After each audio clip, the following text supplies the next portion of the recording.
you about my dad's story. What happened to you when you rolled the Jeep?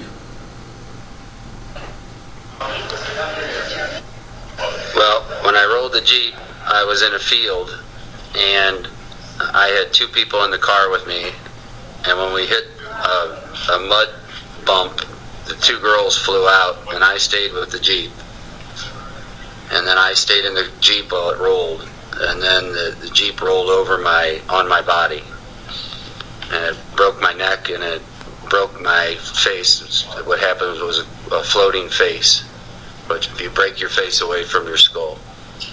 And then I split my head open in the back, and then I broke my thumb and my ankle. And then the ambulance came, but the first ambulance broke down, so they had to call in another ambulance.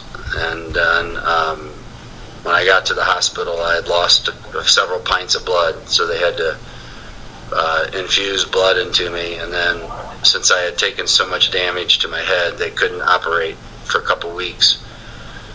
So the first 3 days in the hospital, it was touch and go whether I was going to make it or not. But everyone's prayers and everything else helped me survive. And then after we got through the hard times and the swelling went down in my head, and then they were able to rebuild my face, it was a guy named Dr. Brennan. So he wired my face. My chin was split in half. They put that back together, and then they pulled my face back up into my skull, and then wired me back up there, and then wired my mouth shut because I had broken my jaw in 4 or 5 places. Okay, thank you. Dad's story.